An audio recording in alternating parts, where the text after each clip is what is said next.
Sana wala kayong Ganapan sa Mindiola, November 30, kaarawan ni Andres Bonifacio. Andres Bonifacio.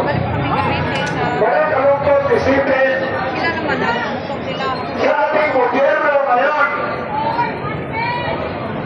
sa Luzon, Visayas at Mindanao, laganap ngayon, hindi lang sa pagnanakaw, kung hindi tulisan pa, wala na maasahan ang taong bayan siguro. Kami, mga driver at konduktor, araw-araw na biktima sa kalsada.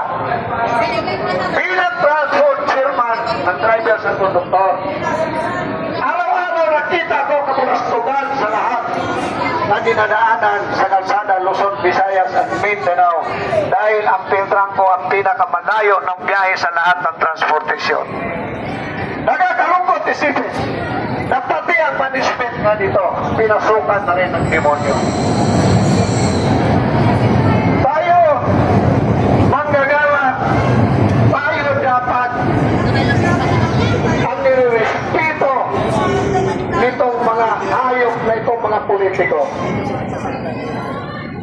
Bakit kanyo?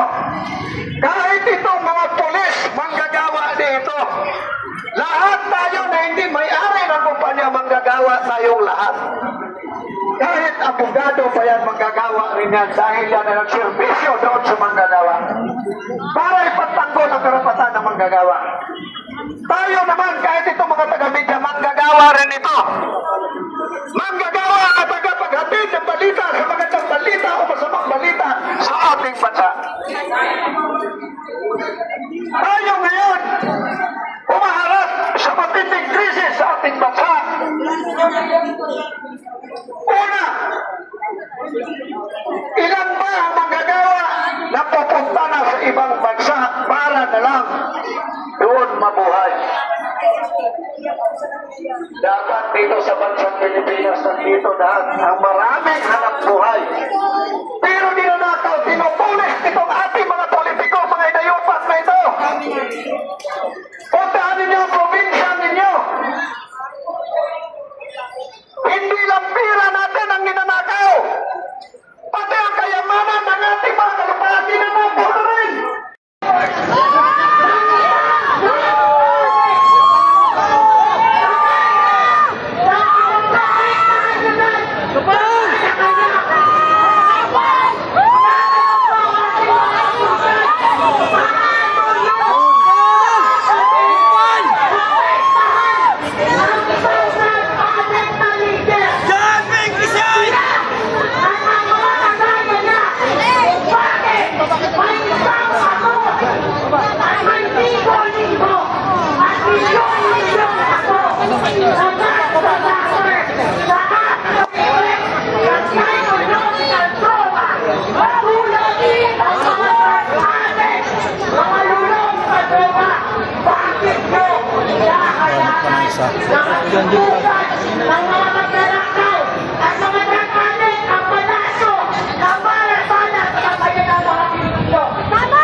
Maraming salamat po. Palakpakan po natin ang sektor ng mga babayahan.